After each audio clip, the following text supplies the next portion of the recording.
Alors dans cette vidéo, nous allons voir quelles stratégies les entreprises peuvent-elles mettre en place pour accroître leur pouvoir de marché. Nous en verrons successivement trois. Tout d'abord l'accroissement de la taille, ensuite la différenciation, avec l'innovation entre autres, et pour terminer la mise en place des ententes. Alors comment une entreprise peut-elle accroître son pouvoir de marché? Tout d'abord il faut définir ce qu'est le pouvoir de marché. Le pouvoir de marché est une situation dans laquelle un agent économique a un impact direct sur la détermination du prix du marché.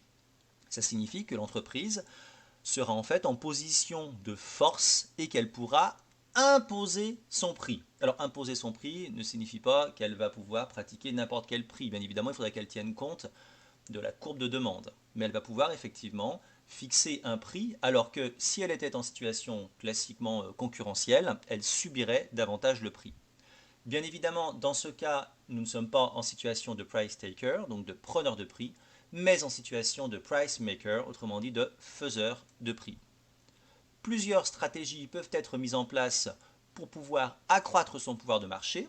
L'accroissement de la taille, que ce soit par croissance interne ou par croissance externe. La différenciation, qui consiste à mettre en œuvre des stratégies, autres que le prix, afin de créer une offre différente de celle de la concurrence. Et enfin, l'entente, qui correspond à un accord entre entreprises, qui a pour objet ou effet d'empêcher, restreindre, fausser le jeu de la concurrence sur un marché. Alors, nous allons voir successivement ces différentes stratégies, en commençant par l'accroissement de la taille. L'accroissement de la taille peut donc se faire par croissance interne. Dans ce cas, cela correspond au développement des propres capacités de production de l'entreprise. Autrement dit, elle va accroître son stock de capital fixe. Autrement dit, elle va par exemple augmenter le nombre de machines. Elle passera de 10 à 11 à 12 machines. Une entreprise dans les transports aériens va par exemple augmenter la taille de sa flotte. Elle aura plus d'avions. Donc dans le cas présent, les entreprises vont en quelque sorte grossir, grandir de l'intérieur, augmenter leur stock de capital fixe pour pouvoir produire davantage. Deuxième possibilité, les entreprises peuvent opter pour de la croissance externe, en l'occurrence de la concentration. C'est donc un processus par lequel les entreprises vont augmenter leur taille en se regroupant les unes avec les autres. Donc dans les faits, on distingue plusieurs types de concentration. Tout d'abord la concentration horizontale, c'est d'ailleurs celle-ci qui nous intéressera par la suite. C'est en fait quand une entreprise va s'agrandir en rachetant d'autres entreprises semblables, autrement dit des entreprises qui produisent sensiblement le même bien. Par exemple, deux entreprises qui produisent des pneus vont décider de fusionner. Deuxième exemple, donc la concentration verticale. C'est quand une entreprise va s'agrandir en amont, par exemple en fusionnant avec son fournisseur, ou en aval, par exemple en fusionnant avec son client. Dans le cas présent, ce sera par exemple lorsque deux entreprises vont se regrouper, une entreprise qui fabrique des pneus et une autre entreprise de plantation d'EVA qui fabrique du caoutchouc. Ou bien évidemment, on suppose que vous savez que le caoutchouc permettra d'obtenir des pneus. Et on termine avec la concentration conglomérale. Dans le cas présent, l'entreprise va s'agrandir en diversifiant ses activités. Par exemple, une entreprise dans la téléphonie va décider de racheter une entreprise qui fabrique des peluches. Dans ce dernier cas, l'objectif répond en fait à ce que l'on appelle classiquement le fait de ne pas mettre tous les œufs dans le même panier. Autrement dit, de se différencier pour pouvoir avoir des sources de profit qui seront quand même toujours présentes, peu importe le cycle en fait dans lequel on se trouve. Même si une partie de la production est dans un secteur qui connaît un petit peu une certaine récession, un certain ralentissement, logiquement, ce ralentissement devrait être compensé par le fait que l'entreprise sera également présente dans d'autres secteurs en expansion, en croissance. Quels sont les avantages de l'accroissement de la taille, que ce soit par croissance interne ou par concentration horizontale? Tout d'abord, donc, bien évidemment, cela va permettre d'augmenter le pouvoir de marché. Donc l'entreprise deviendra price maker, autrement dit, elle va en quelque sorte imposer son prix. Également, cela va permettre de mettre en place des barrières à l'entrée. Parce qu'effectivement, comme l'entreprise aura une grande taille, cela va dissuader d'autres concurrents de venir sur ce marché. Deuxièmement, l'entreprise aura une capacité de négociation plus importante avec ses fournisseurs. Ce qui paraît logique, elle va acheter en plus grande quantité auprès d'eux. Donc dès l'instant où on achète par exemple des consommations intermédiaires en plus grande quantité auprès d'une entreprise, on peut plus facilement négocier à la baisse les prix. Cela va également permettre à l'entreprise d'atteindre une certaine taille critique qui lui permettra de diminuer le risque de se faire racheter par la concurrence.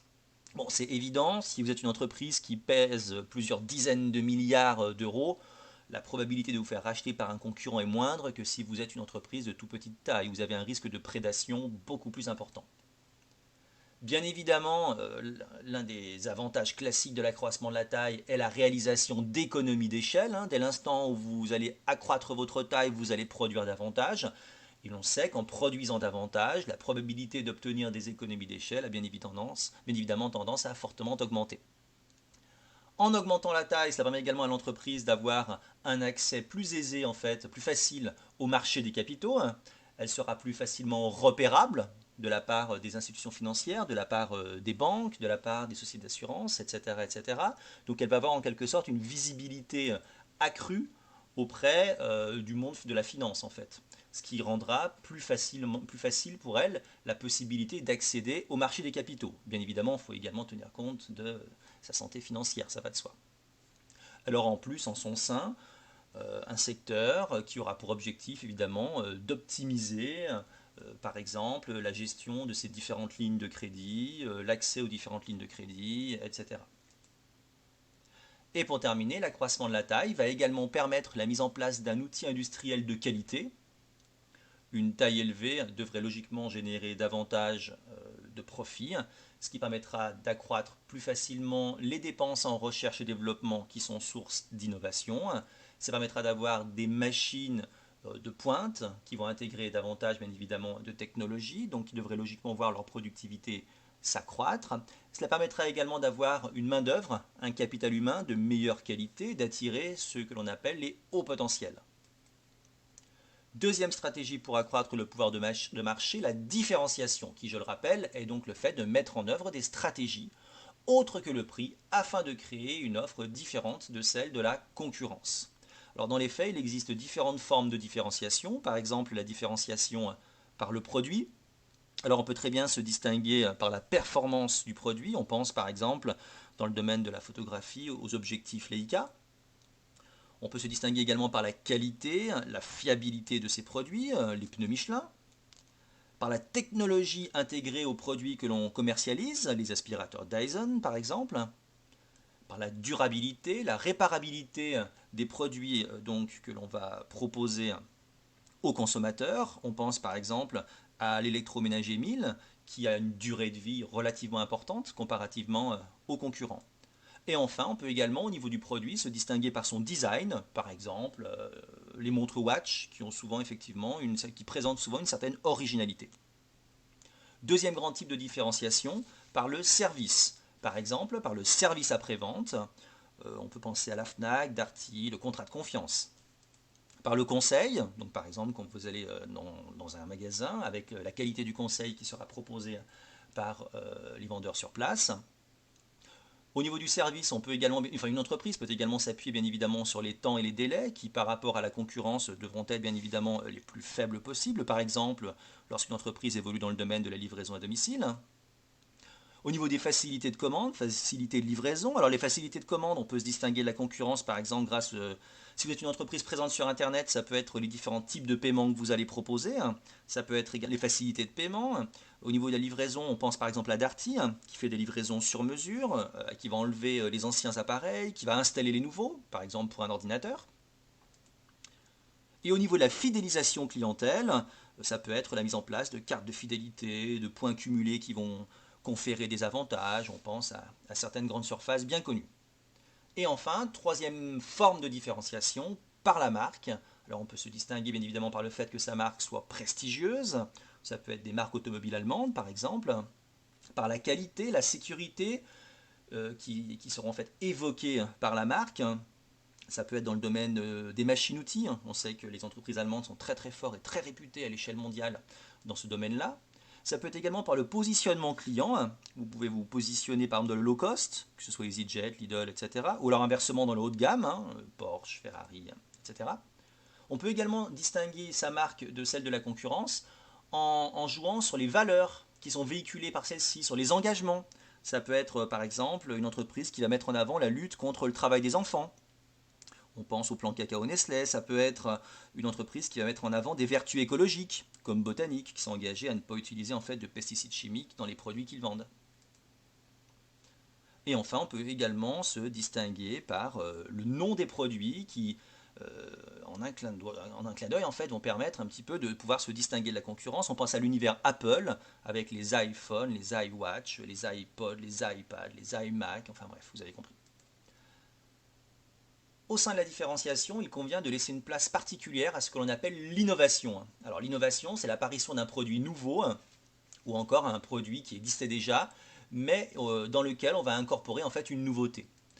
Exemple, une raquette de tennis connectée qui permettra de mesurer des performances sportives, la friteuse sans huile, un système de stimulation de la rétine qui permet de restaurer la vue, etc. En fait, l'innovation, bien évidemment, va présenter un certain nombre d'avantages. Tout d'abord, une compétitivité hors prix accrue qui permettra de plus facilement s'imposer par rapport à la concurrence et donc d'accroître, bien évidemment, ses parts de marché, son pouvoir de marché. Ça va constituer une barrière à l'entrée, une barrière d'ordre technologique, puisque les concurrents n'auront pas la maîtrise technologique pour pouvoir produire, commercialiser des biens identiques aux nôtres, sachant bien évidemment que cet avantage technologique est généralement limité dans le temps. Hein. D'accord. Il faut essayer bien évidemment de préserver son écart technologique, faute de quoi, tôt ou tard, les concurrents vont nous rattraper. Hein. Bien évidemment, dans certains cas, on peut même aboutir à une situation de monopole, avec comme corollaire, bien évidemment, la possibilité d'être price maker, de pouvoir imposer son prix dans la limite du raisonnable. En étant seul sur le marché, parce que, bien évidemment, on bénéficie d'une innovation, cela va permettre de pouvoir bénéficier d'économies d'échelle, avec tous les avantages en termes de coûts moyens qui en découlent. Et bien évidemment, dans ce cas-là, on va bénéficier de ce que l'on appelle techniquement une rente, autrement dit des surprofits en quelque sorte. Et pour terminer, dernière stratégie qui peut être mise en place afin de pouvoir accroître son pouvoir de marché, l'entente, qui, je le rappelle, correspond à un accord entre entreprises qui a pour objet ou pour effet d'empêcher, de restreindre, de fausser le jeu de la concurrence sur un marché. Alors on va distinguer deux types d'entente, même si nous on va surtout s'intéresser à l'entente, exclusivement d'ailleurs s'intéresser à l'entente horizontale. Donc l'entente horizontale, c'est en fait un accord entre des entreprises, par exemple, d'un même niveau. Par exemple, des entreprises qui vont toutes fabriquer des lessives, elles vont toutes fabriquer des pneus.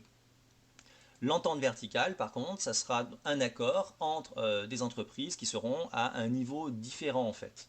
Par exemple, une entreprise qui va s'entendre sur le prix, sur des produits, etc., avec son fournisseur ou ses distributeurs. Alors, bien évidemment, l'objectif de l'entente, hein, d'accord, cet accord secret, parce que bien évidemment, on ne va pas crier sous les toits qu'on met en place une entente avec d'autres entreprises. Hein. Si on le fait, c'est un accord secret, avec des réunions secrètes. On se réunit sans que personne, bien évidemment, ne le sache. Si on met en place cette entente, c'est pour bien évidemment essayer de dégager des profits les plus élevés possibles, essayer d'avoir des conditions qui ne sont plus vraiment, plus véritablement des conditions concurrentielles, mais des conditions qui sont en fait favorables, financièrement parlant, aux entreprises qui font partie de l'entente. L'entente peut, par exemple, porter sur les prix, auquel cas les entreprises qui s'entendent vont pratiquer des prix relativement proches et bien évidemment supérieurs au prix que l'on pourrait avoir en situation classiquement concurrentielle. Comme ça, elles se feront plus d'argent. Les entreprises peuvent également s'entendre pour se stabiliser au niveau de leur part de marché, ne pas voler des clients à la concurrence. Enfin, les entreprises peuvent également s'entendre sur les produits qu'elles vont commercialiser, autrement dit, elles vont essayer de ne pas avoir une concurrence trop frontale et essayer d'avoir en fait des produits qui ne devraient pas leur permettre de bénéficier d'avantages concurrentiels trop importants par rapport à leurs concurrents.